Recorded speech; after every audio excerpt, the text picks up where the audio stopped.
సుమన్ టీవీలో మీ business promotions కోసం ఈ కింది నెంబర్ను సంప్రదించగలరు.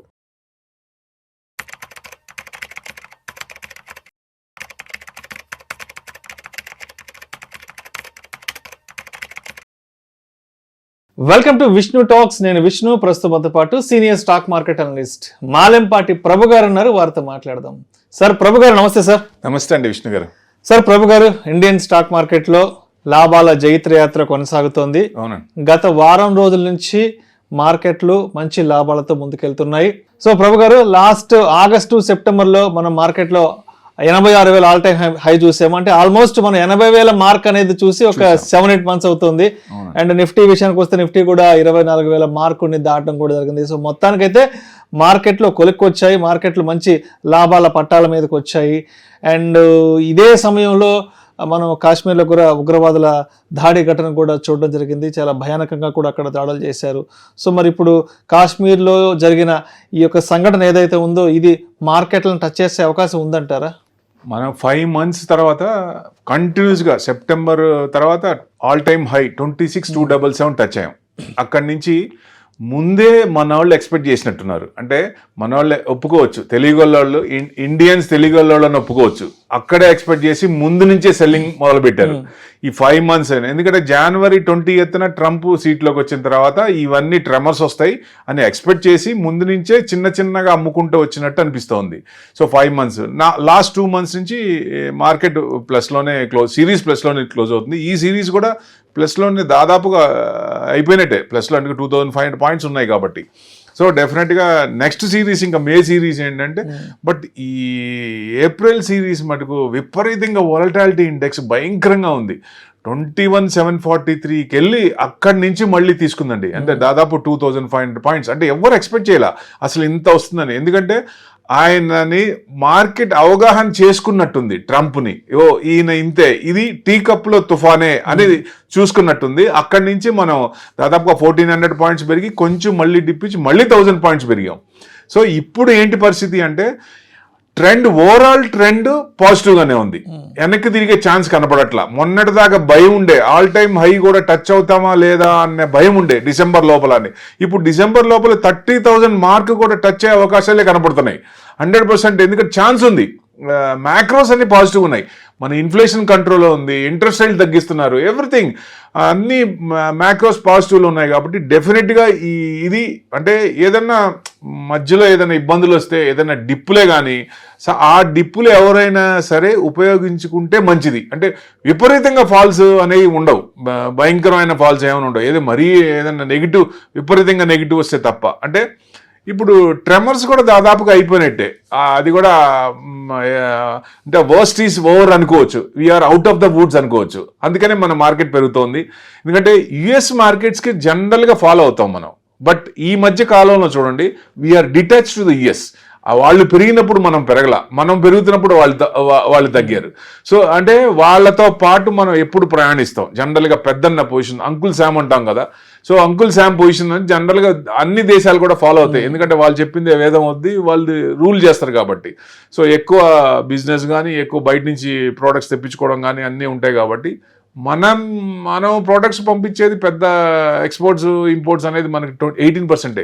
కాబట్టి వాటి మీద ఎఫెక్ట్ మన మీద అంత లేదు. ఓవరాల్గా ఆయన ట్రెమర్స్ వల్ల ఇండియా జీడిపి మీద ఓన్లీ 0.1% ఎఫెక్ట్ ఉంటుంది, అంతకంటే ఉండొచ్చు అనేది ఎక్స్పెక్టేషన్. సో దానివల్లే మనం స్థిమితంగా కూర్చున్నాం అనే ఆయన అండర్స్టాండింగ్. ఆయన చెప్పే విధం కానీ చేసే విధం కానీ. ఎందుకంటే మార్కెట్ బాగా హైలో ఉన్నప్పుడేమో నెగిటివ్గా మాట్లాడతాడు ఆయన, బాగా డౌన్లో ఉన్నప్పుడేమో పాజిటివ్గా మాట్లాడతారు. నిన్న 2 days బ్యాక్ చూడండి, ఫెడ్ చైర్మన్ తీసేస్తా అన్నాడు. మార్కెట్ 3% పడింది నాస్డాక్. నెక్స్ట్ డే మళ్ళీ నో నేను అసలు తీయలేము, ఆయన తీయను, మళ్ళీ యాజ్ డీజ్ అన్నాడు. మళ్ళీ 3% పడింది నాస్డాక్. సో ఎందుకంటే he is a manipulator of the market అన్నట్టుంది. ఎందుకంటే వాళ్ళు ఫస్ట్ కూడా 90 days వచ్చింది కదా, 90 daysలో మేము రూమర్ అన్నప్పుడు మార్కెట్ బాగా పడింది. 24 hours మళ్ళీ దాన్ని ఇంప్లిమెంట్ చేశారు. అంటే వాళ్ళని విలేకరులు వాడిని అడిగితే వాళ్ళు ఏం చెప్తారు, సెనేట్స్ వాళ్ళు, it's a strategy of the government అంటారు. అంటే ఏం స్ట్రాటజీ అది? $100 trillion అది వాళ్ళ మార్కెట్ క్యాప్. దాంట్లో 30 ట్రిలియన్ ప్లస్ ఆర్ మైనస్ అంటే ఎంతమంది ఇది అవుతారు, ఎంత డబ్బులు పోతాయి? అదే జనాలు డబ్బులతో ఆడుకోవటం కదా అది. It's a strategy. అంటే వాట్ స్ట్రాటజీ ఇస్ దట్? ఇది కరెక్ట్ కాదు కదా. ఎందుకంటే ఆ పొజిషన్లో ఉండి ఇట్లా ఆడుకోకూడదు, ఇట్లా చేయకూడదు. అది ఒక రకంగా మీకు వాళ్ళని కూడా ఇట్లా మ్యానిపులేట్ చేస్తున్నారని చెప్పి ఒక కేసు కూడా పెట్టారు ఆయన మీద. అది పవర్లో ఉన్నారు కాబట్టి అవి పెద్ద నిలబడవు. బట్ ఒరిజినల్గా అయితే ఇది correct. 100% he is a manipulator of the market. ఇట్లా చేయకూడదు. మనం ఇండియాలో కూడా చూసాము last 6-7 years back. Government employee market పడేయటానికి లేడీ, అది కూడా ఫోన్ చేసి సంథింగ్ ఏదో ఎక్స్చేంజ్లో బాంబు ఉంది అని చెప్తే మార్కెట్ పడుద్దని, తర్వాత వాకప్ చేస్తే ఆమె పడితే కొనుక్కోవడానికి అన్నట్టు చెప్తే ఆమె జైల్లో పెట్టారు. ఇప్పుడు మరి ఆయన ఏం చేయాలా? ఎట్లా చూడాలా? ఏ యాంగిల్లో చూడాలా? అది కరెక్ట్ కాదు కదా. అందరు బాగుండాలి, అందులో మనం ఉండాలనుకోవాలి. కానీ మీ ఇంటికి వస్తే మీరు మాకేమి ఇస్తారు, మా ఇంటికి వస్తే మీరేం తెస్తారు అన్నట్టుంది ఆయన పద్ధతి. ఈజ్ ఎ ఫక్త్ బిజినెస్ మ్యాన్. అంటే ఏం రిలేషన్స్ ఉండవు, నో ఎమోషన్స్. అంత కమర్షియలే, ఫుల్ కమర్షియలే. ఆయన చెప్పిందే వేదం. నేను చెప్పింది వినాలి, నేను పట్టుకున్న దానికి 3 కాళ్ళు అంటాడు ఆయన. అది ఎంతవరకు కుదిరింది? ఇదివరకు అంటే కుదిరింది. డీడాలరైజేషన్ అవుతుంది. ఆ భయం ఆయనకి పట్టుకుంది. బ్రిక్స్ పెరుగుతోంది. బ్రిక్స్ పెరిగితే రేపు వాళ్ళకి ప్రాబ్లం. అందుకే ఈ బ్రిక్స్ కంట్రీస్ అన్నిటి మీద ఇలా తెస్తున్నాడు అనుకోవచ్చు ఒక రకంగా. సో ఏది ఏమైనా ఇప్పుడు అన్ని సర్దుమని అనుకోవచ్చు. ఆయన కూడా ఇప్పుడు 50% కూడా చైనా మీద నేను మళ్ళీ మాట్లాడతానని చెప్పిన తర్వాత మార్కెట్ మళ్ళీ టర్న్ తీసుకుంటుంది. 50% కూడా ఉండకపోవచ్చు దాదాపుగా. ఎందుకంటే బయలేటరల్ ట్రీట్మెంట్ అగ్రిమెంట్ ఉంది కదా. ఇప్పుడు ఏదన్నా వరల్డ్ ట్రీట్ ఆర్గనైజేషన్తో చేసి వాళ్ళు పెట్టుకొని వాళ్ళు బయలేటరల్ ట్రీట్ అగ్రిమెంట్ చేసుకున్న తర్వాతగా ఇది చేయాలి. యాక్చువల్గా ట్రంప్ చేసేది it's an executive order, not an statute. అది వాళ్ళ హౌస్ ఆఫ్ రిప్రజెంటేటివ్ సెనేట్స్ లో బిల్ పాస్ అవ్వాలి. ఏదైనా కొత్తది ఎగ్జిక్యూటివ్ ఆర్డర్ తెచ్చినప్పుడు 24 hours లో వాళ్ళ పార్లమెంట్కి చెప్పాలి.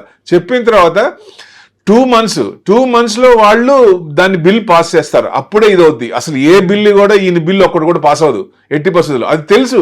కానీ మార్కెట్లో ఇన్స్టెంట్ గా ట్రెమర్స్ తెస్తున్నాడు ఆయన. అంటే ఆయన ఈగో తీర్చుకుంటున్నాడు. ఆయన ఈగో సాటిస్ఫాక్షన్ కోసం చేస్తున్నట్టుంది. అందరూ నా మాట వినాలి, నేను చెప్పిందే వేదం అన్నట్టుగా ఈ రకంగా ఇబ్బందులు పెట్టాడు. సో డెఫినెట్ గా డీడాలరైజేషన్ అవుతుంది, డీఫేమ్ అవుతున్నారు వాళ్ళు. ఇప్పుడు ఎక్కువ మంది అన్ని కంట్రీస్ కూడా యుఎస్కి వెళ్ళి జాబ్ చేయాలి అని తప్పన అనుకుంటారు కదా, లైఫ్ స్టైల్ మారుతుందని. One day will come, everyone wants to come to India and do the job in India. ఆ రోజు వస్తుంది. అంటే మన తరం చూస్తామా, ముందు తరం చూస్తుందా, ఆ ముందు తరం చూస్తామా తెలియదు. కానీ డెఫినెట్ గా ఇది మన ప్రైమ్ మినిస్టర్ గారు చెప్పినట్టు, మోడీ గారు చెప్పినట్టు అమృత్ కాల్ స్టార్ట్ అయింది. లాస్ట్ 15 years చైనాకి ఎలా స్టార్ట్ అయిందో మనకి ఇది అమృత్ కాల్ ఇది. సో ఇప్పుడు యుద్ధాలు ఇట్లాంటివన్నీ వస్తే మనకి ప్లస్ పాయింట్ అవుద్ది 100%. ఈ చైనా ఈ ట్రెమర్స్ కానీ, ఈ టరిఫ్ వార్స్ కానీ, ఇవి మనకి ప్లస్ అవ్వాలి. మన గవర్నమెంట్ చేసుకునే ఇది గవర్నమెంట్ ఎలా చేస్తున్నాం, వాళ్ళని ఎలా అట్రాక్ట్ చేస్తున్నాం, కంపెనీస్ ఎలా బూస్ట్ ఇస్తున్నాం, వాళ్ళకి ట్యాక్స్ బెనిఫిట్ ఏమి ఇస్తున్నాం, ఎఫ్ఐఎస్ని కూడా మనం కంట్రోల్లో చేసుకుంటే అది యాడ్ ఆన్ అవుతుంది మన మార్కెట్కి. ఎందుకంటే డిఏఎస్ ఉన్నారు, పర్వాలేదు. ఇక ఎఫ్ఐఎస్ మనకు వద్దనుకుంటే ఎట్లా? వాళ్ళకి ఏం కావాలో చూసుకొని వాళ్ళని పిలిచి కూర్చొని మాట్లాడితే డెఫినెట్ గా ప్రాబ్లమ్ సాల్వ్ అవుద్ది. ఎందుకంటే చిన్న వర్షం వచ్చేది, పెద్ద వర్షం వచ్చింది అనుకో, వరదలు వస్తాయి కదా, అట్లానే డబ్బులు కూడా అట్లానే వస్తాయి వెనక్కి. ఎలా పోయినాయో మొత్తం ఎఫ్ఐఎస్ మొత్తం వెనక్కి వస్తారు. ఏ కంట్రీలో కూడా వెళ్ళలేరు, ఉండలేరు కూడా. చైనాకి వెళ్తారా? వాళ్ళ పాలసీలు తెలిసిందే, భయంకరంగా ఉంటాయి. సో ఇప్పుడు ఏదో ఆయనకి బూస్ట్ ఇస్తున్నాడు. కానీ ఆయన మళ్ళీ కొన్నాళ్ళ తర్వాత మళ్ళీ ఆయన అసలు రూపం బయటపడిందంటే ఎవ్వరు అసలు ఉండలేరు. మన జాక్మాన్ చూసాం కదా, ఆయన ఓన్ కంట్రీలోనే ఆయన వదిలేసి పారిపోయాడు. సో ఇలా అన్నీ ఉంటాయి. కాబట్టి ఏదైనా ఇండియా ఇది సేఫ్ కంట్రీ, ఇన్వెస్ట్మెంట్స్ కూడా సేఫ్. ఏదైనా 100% ఇక్కడే బాగుంటుంది వాళ్ళకి. అందుకని అందరూ చూస్తారు. డెఫినెట్ గా మీరు ఒక వారం నుంచి చూసుంటారు, ఎఫ్ఐఎస్ కూడా చిన్నగా మళ్ళీ బయింగ్ మొదలు పెట్టారు. సో ఆల్మోస్ట్ 3,332 కోట్ల రూపాయలు మార్కెట్ కి ఇవ్వడం జరిగింది. అవును. అందుకని మనం ఏం చేయాలంటే, ఇది మార్కెట్ ఏదైనా చిన్న డిప్పులు వచ్చినప్పుడు ఆ డిప్పులు సద్వినియోగం చేసుకోవాలి ఎట్టి పరిస్థితుల్లో. తమిళియన్స్ కి అమావాస్యలో ఇన్వెస్టర్స్ కి మార్కెట్ డిప్, అది ఆ డిప్ ని ఉపయోగించుకోండి దయచేసి. ఎందుకంటే మనకి ఏదైతే డిస్కౌంట్ ఉందో ఆ డిస్కౌంట్ మనకి యాడ్ ఆన్ అవుతుంది. మనకు మామూలుగా వచ్చే ఇంట్రెస్ట్ కంటే ఈ డిప్ లో అది ప్లస్ అవుతుంది కాబట్టి ఎక్కువ ఇంట్రెస్ట్ వర్కౌట్ అయ్యే ఛాన్స్ ఉంటుంది. కాబట్టి దాన్ని ఎట్టి పరిస్థితుల్లో భయపడకుండా మంచి స్క్రిప్ట్ సెలెక్ట్ చేసుకొని, ఫండమెంటల్స్ ఉన్నాయి సెలెక్ట్ చేసుకొని, ఎవరైతే మీ అనలిస్ట్ ఉన్నారో ఎవరు చెప్పినా, మనకి యూట్యూబ్ లో కానీ ఎవరు తెలియని వాళ్ళు ఎవరు చెప్పినా దయచేసి వినద్దు. మీరు కూడా స్టడీ చేయాలి. ఎవరైనా సరే ఇట్స్ హార్డ్ అండ్ మనీ. మనం మార్కెట్ లో పెట్టేటప్పుడు ఎందుకు పెడుతున్నాం, దేనికి పెడుతున్నాం, ఆ కంపెనీస్ బాగున్నాయి లేవా, ప్రోడక్ట్ ఉందా లేదా, ప్రోడక్ట్ డిమాండ్ ఉందా లేదా. సో ఇట్లాంటివన్నీ ఉంటాయి కాబట్టి డెఫినెట్ గా మంచిగా ఉంటుంది. కేవి కామత్ గారు కూడా అన్నారు కదా, ఇండియాలో కొంచెం అంతా ఎక్కువ ఉన్నాయి, ఇంట్రెస్ట్లు ఎక్కువ ఉన్నాయి, కొంచెం తగ్గిస్తే బెస్ట్. బ్యాంకులు కూడా కొన్ని ఆపరేషన్ కాస్ట్ కూడా ఎక్కువ ఉంది, దాన్ని తగ్గిస్తే బెస్ట్ అని. ఎందుకంటే ఆల్ ఓవర్ ద వరల్డ్ ఇండియాలో ట్యాక్స్లు ఎక్కువ అని ఉంది. ఇప్పుడు ₹1,00,00,000 సంపాదించిన వాళ్ళు 30% స్లాబ్ లో ఉంటే 42% అంటే 42 లక్షలు కడుతున్నారు. ఎంత ట్యాక్స్ అది? అంటే ఏదైనా జిఎస్టీ ఉంది, మళ్ళీ సిఎస్ ఉంది, అన్ని ట్యాక్స్లేనా. ఇప్పుడు మళ్ళీ ఐటీ కట్టాలా, ఇది ఎక్కువ కదా. ఇది అందరిలో వచ్చింది, ఆల్ ఓవర్ ద వరల్డ్ ఈ ఫీలింగ్ వచ్చింది. ఇది మనకు ఒక రకంగా ఈ ట్రెమర్స్ టెరిఫ్ వచ్చింది మన మంచికే అనుకోవచ్చు. డెఫినెట్ గా గవర్నమెంట్ కూడా తీసుకొని కొన్ని తగ్గిస్తే, కొన్ని ట్యాక్స్లు తగ్గిస్తే మంచి, అది మంచిగా ఉంటుంది డెఫినెట్ గా. ఆత్మనిర్భర్ భారత్ దాంట్లో కూడా కొంచెం మనకి ప్లస్ పాయింట్ అయ్యే ఉంటుంది. కంట్రీ రెసిలియంట్ అవడానికి ఇది అవకాశం, మంచి టైం ఇది డెఫినెట్ గా. ఇది ఈ ఇన్వెస్ట్మెంట్ అంటే కంటిన్యూగా మార్కెట్ ఏం పెరగదు. సో మధ్యలో అనేది చిన్న చిన్న డిప్స్ సర్వసాధారణం మార్కెట్లో. సో అలాంటి డిప్స్ మనం ఉపయోగించుకుంటే మంచి ఇంట్రెస్ట్ వర్కౌట్ అయ్యే ఛాన్సులు ఉంటాయి. సో అండి, అదేవిధంగా ఇప్పుడు ఏదైతే మార్కెట్లో లాభాల జైత్రయాత్ర కొనసాగుతోంది కదా, మరి ఈ లాభాల జైత్ర యాత్రను ఏమన్నా కాశ్మీరు ఉగ్ర దాడి ఈ వార్త ఏదన్నా మార్కెట్లో కొంత టచ్ చేసే అవకాశం ఉందంటారా?